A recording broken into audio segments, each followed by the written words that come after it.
for the audience that maybe you might not be aware, do you want to give a little background about yourself and Perpetual Protocol? Yeah, sure, of course. So my background is on the software engineering. So I have been like working on startups and my own startups for like actually like 15 years. I'm already too old for this, but anyway, I mean, so I've been building different kinds of products.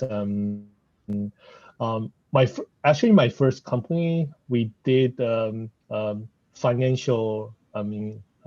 Product and financial mobile products. So it's kind of like a brokerage on your cell phone, but not a smartphone, just cell phone. It's like Nokia or like Sony Ericsson cell phone, and so I think that's the phone is not that great, but we can display some financial information on that, and then also like you can trade using the phone.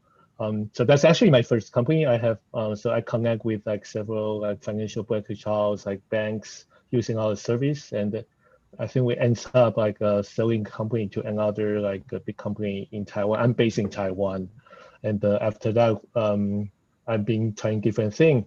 But in 2017, my co-founder and I, we have been bounced around like different ideas. But I think crypto at that time, actually, there are lots of ICO at that time. But I think we really like the idea that we can have, like kind of a write a software that people can trust, and then we can build something on top of other people's work. So I think at the time we actually trying to just like working on like the idea like how can we bring traditional financial instrument onto this blockchain thing, and then we fail at that time. I think this is too hard, too hard at that time. We want to do option protocol, but it's just like there are lots. Now there is no DeFi yet. There's no people. I think Uniswap hasn't launched at that time. So I just like kind of like too new, and then we can.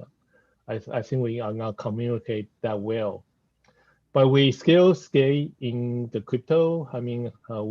We actually joined a Binance Lab after that, so we work on different ideas.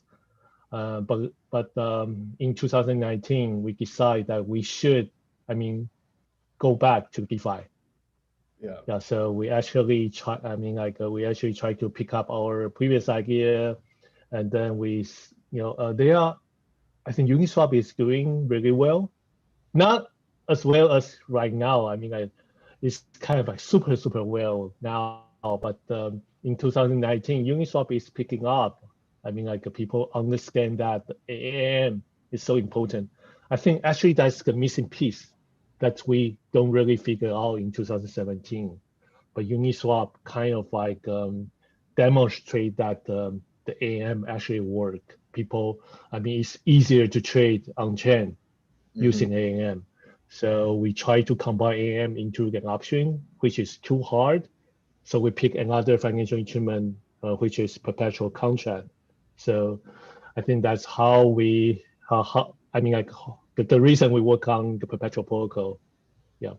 Amazing. Yeah. So yeah. Sounds like you were way ahead of the times. Sounds like you were way ahead. Yeah. There are lots of phone trading. Yeah, I don't think that's a good thing actually. Yeah. So there are lots of like failed like experiment, but anyway, we still spend around a year try to get this launch. So perpetual protocol we start from like the end of 2019. I think we actually have our first trading competition last year. 2020 in July. Actually, just half year.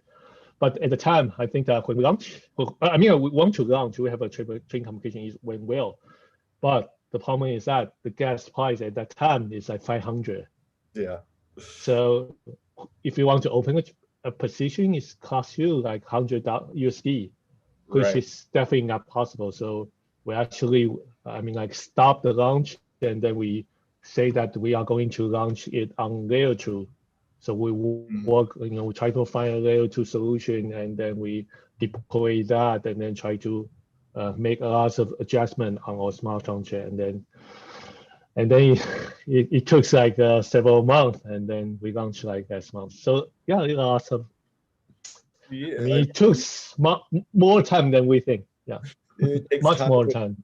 for the better product, and we'll go into using XDAI as well. I think there's going to be some questions about that. But Sure. back to your previous point, I do see this growth in DeFi, and it's amazing how far like Uniswap and these AMMs have been able to take DeFi over, even just compared to last spring. This time, still using centralized exchanges, and just the growth has, I think, really has spurred everything. And with the gas price too, there's a website, I think gas.wtf or something, that you go on there, you don't go on there. You don't want to see. Yes, yeah. That's an interesting idea that just like, you know, try to keep you insane. Yeah, I think that, yeah. So for the audience, there's a question. Can you explain what is the difference between option contracts and perpetual contracts in your own words?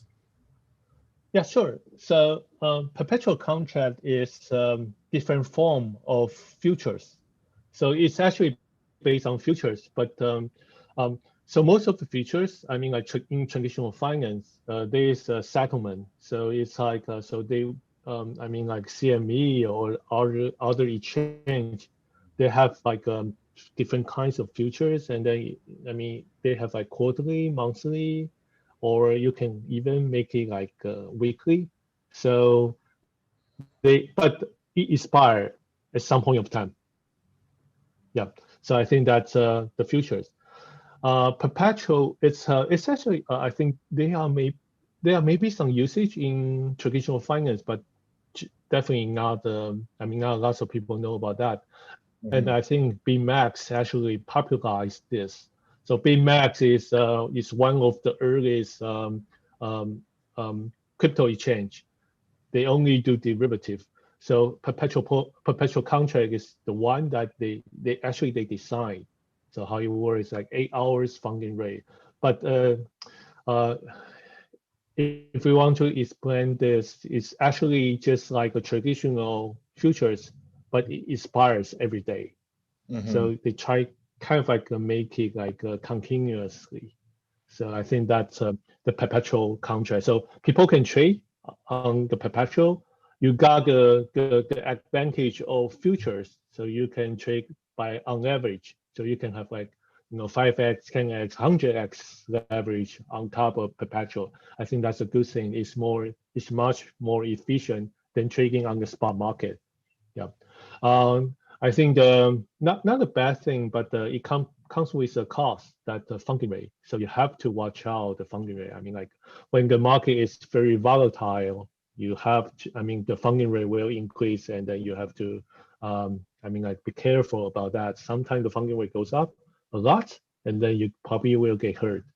Yeah. So I think that's for the perpetual. Option is more like traditional finance. There are lots of different variations, but the most simple one is we can have a call option and put option. So call option is that the option writer, they set up kind of a strike price. So you can purchase the option. For example, like I can purchase a call option on Ethereum, and the strike price is like 1,200. If the ETH price goes above that, I actually can purchase ETH at 1,200. So I got the profit from there.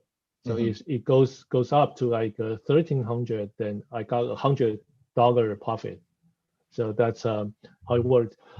It sounds simple, but if you want to build this product, it's much more complex, especially if you want to build an AMM on this. Yeah, I can only imagine the details of what's really important too is what you mentioned, the price. And you need to know when you'll be liquidated and how important that is. Do you want to talk about how Chainlink fits into perpetual protocol, and Yes. and as well as how you were able to make that be able to speed up with using XDAI and layer 2? Yes, definitely. Yeah, I think that chain. So we talk about funding rate. I mean, so this like a perpetual system, we need funding rate kind of like incentive people to take another side of trades, kind of like that. So how we calculate the funding rate? We use the algorithm from FTX. So we how we do this is like we take the index price actually from Chainlink, and then compare with our market price. So if our market price is actually above the index price, then the people who has long position has to pay the short position. So it kind of like it works like that. So it's a way to incentivize people. Like if market is really hard, like people, I mean, like we are trading above the index, above like the trending price, then we incentivize people to take more short, try to bring our market price down to the trending price. Yep. I think we use Chainlink Oracle on this funding rate. Actually, this is a key to us because, like, if we want to launch a new market, I mean, we have to ask like Chainlink first. Yeah.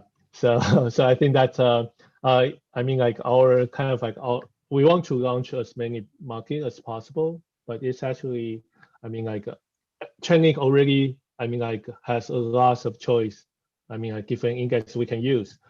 But I think that's having this like stable is really important. Um, we have like a DeFi idea in like 2017. I think one of the reason, actually one of the question we get a lot is how can we make sure our Oracle is correct?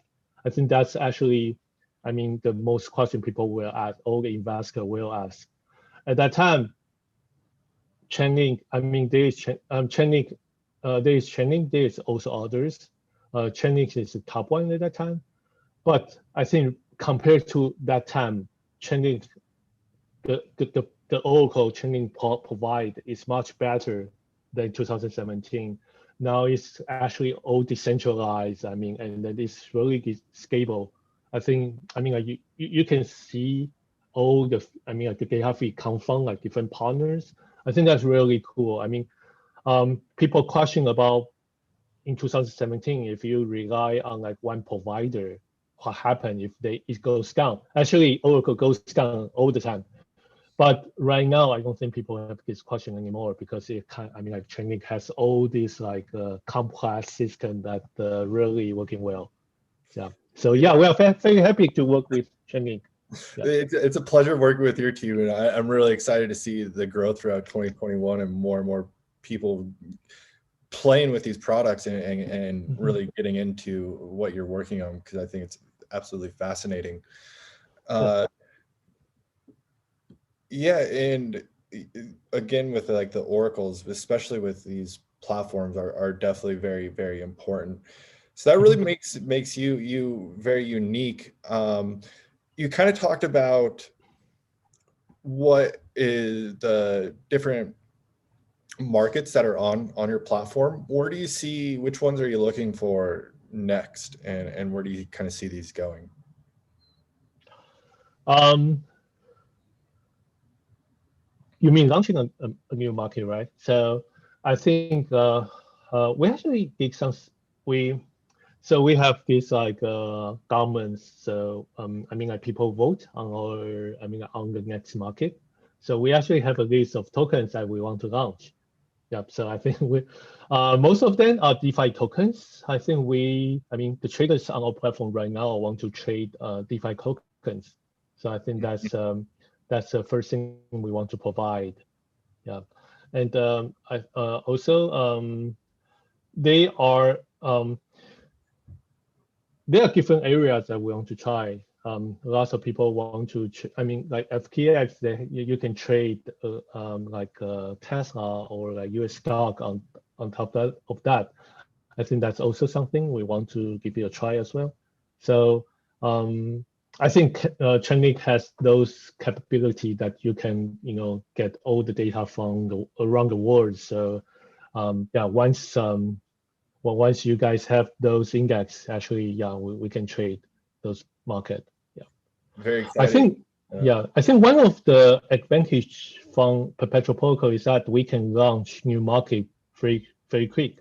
So we actually have a vote like last week, and then we'll launch Wi-Fi just like 2 days after, just some preparation, and then we can launch. So I think that that's the advantage we have, and then we definitely want to launch everything on top of Chainlink. Yeah, the agile teams will be the winners, and it sounds like your team is very, very agile. So that's amazing. If the community wants to come in and be a part of the community and vote on this, where's the voting happen for your governance? So right now we have a kind of like a forum. So we have a quick voting on that. We are still working on the voting using our own tokens. So we are setting up a snapshot page for that. Yeah, so that's still in the work, but yeah, we will have like governance voting in the future. Yeah. Oh, very cool. So the token would give you a vote in the system. Yes. Awesome. Yes. And on top of that, maybe we can go more in depth too of the advantages of using layer 2. So you're using XDAI. Do you want to talk about why you chose XDAI over other layer 2 solutions, and what advantages it gives your protocol? Sure, of course. Yeah, that's a good question. I think in like September, we really want to, like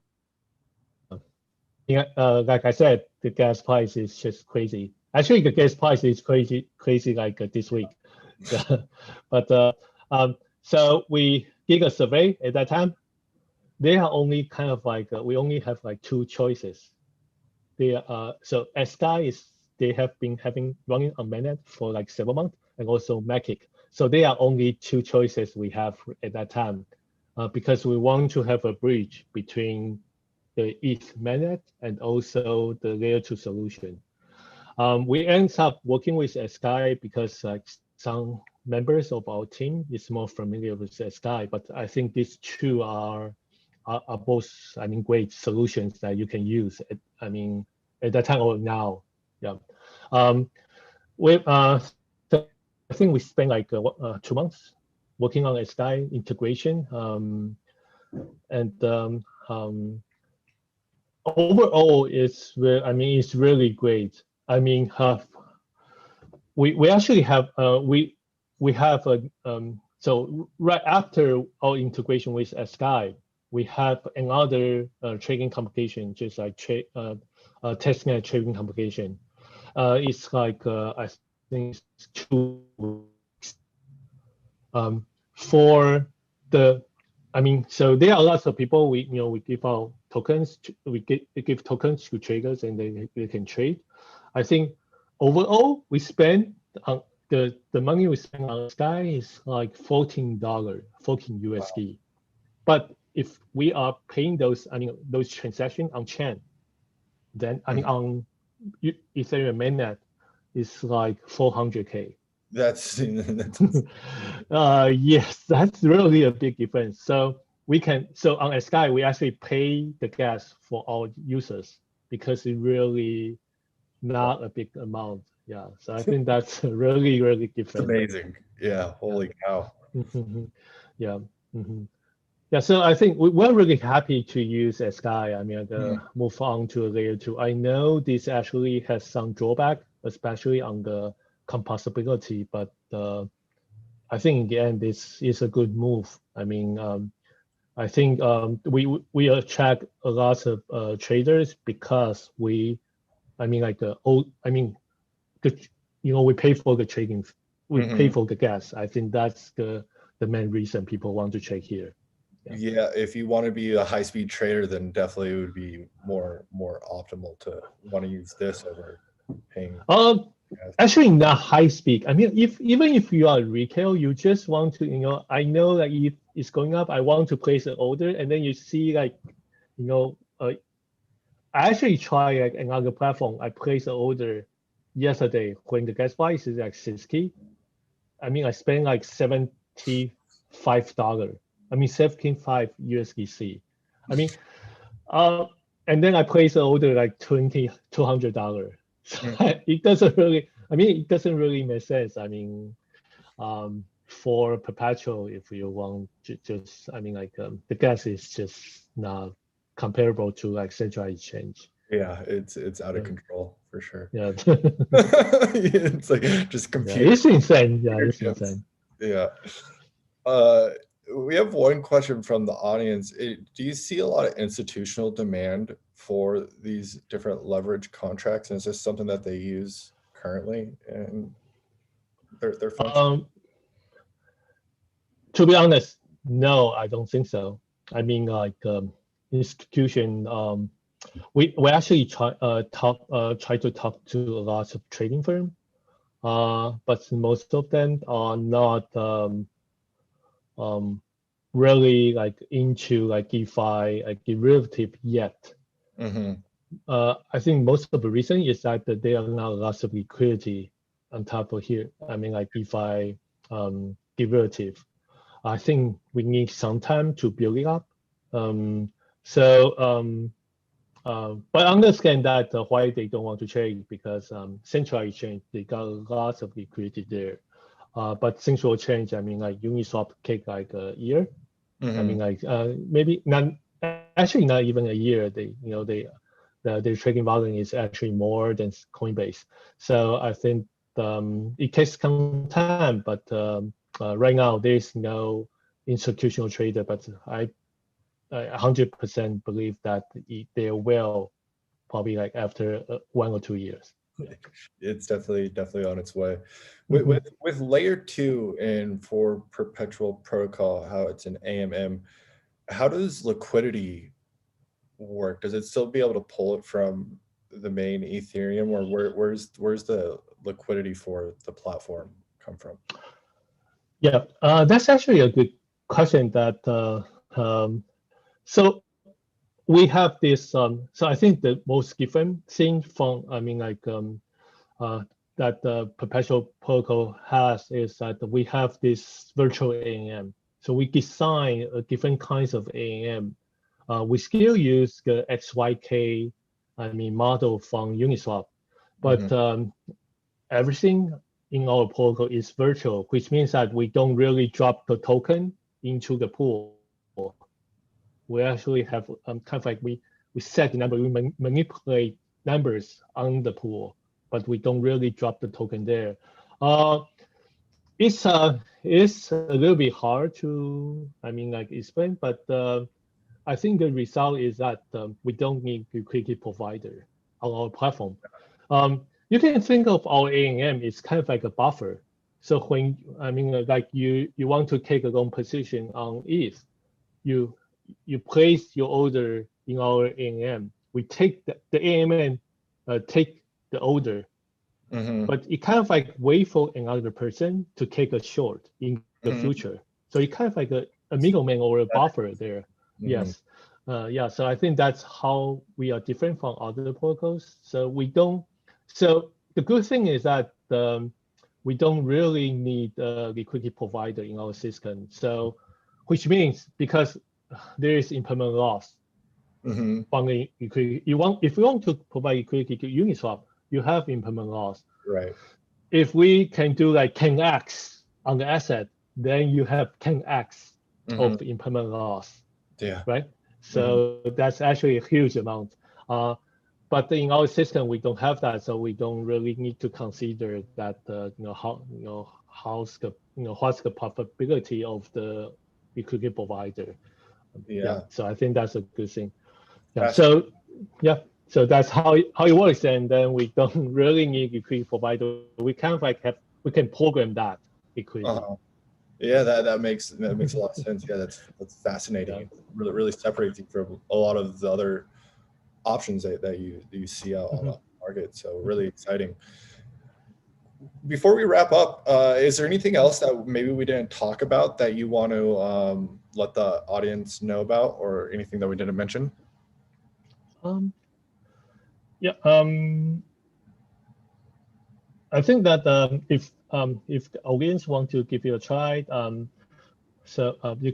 our website is at perp.exchange. So you can just go to our exchange. Everything just, I mean, we talk a lot about like SKY there to here, but if you go to our website, actually you don't really see anything. I mean, we don't really mention like SKY. So you just use MetaMask, like using another dApps, like using Uniswap. You don't need to change anything. We do a lot of signatures, so making it very smooth for you to trade. So yeah, I think that the trading experience is really good. So if the audience want to give it a try, please. Yeah. Yeah, well, I'll make sure to drop those links. I can second that. I played around with it yesterday, and the UX experience on it was amazing. So yeah, congratulations to you and your team, and it's really exciting to see how far everything's coming, and really excited for 2021. If other than your website, do you have a Telegram or Discord, or where's the best place for the audience to come join the community and talk with the team if they have other questions? Yeah, Discord or Telegram is preferred. We have the link on our website, so you can just go to our exchange, and then if you look at the right hand side, there's a drop down, and then you can just pick the way you want to communicate with us. Awesome. Yeah. Yeah, I'll make sure to drop those links in the description after. Video should be up in a couple hours here this evening. And cool. before we take off, Yinwen, just started 2021. What's your prediction for what's going to be the big themes for 2021 this year? I think the derivative will pick up. I mean, because of the booming like last year, so lots of people want to do derivative protocols stuff from last year. So we're kind of like the earliest. I mean, but we see a lot of like perpetual other kinds of improvement of perpetual protocol, and then we also see lots of options. So we actually launched like 20 days, but we actually have like 140 million trading volume right now. So that's actually a huge number for new protocol for like 20 days. But I think this is just beginning. I think at the end of the year, I think the total market will be like daily will be like, I mean, like several billion of that. I mean, so I think that's it's really picking up. I mean, like people are looking for different venue to trade, and also like BMEX is, they got some regulation issues, so everything is just perfect for like decentralized protocols. Yeah, so yeah, I'm really looking forward to 2021. I think this is the year for all the derivative protocols. Yeah, very exciting. Awesome, Yinwen. Well, it's always a pleasure to speak with you, and I really appreciate you taking the time. Yeah, thanks. Yeah, thanks for inviting me on this channel.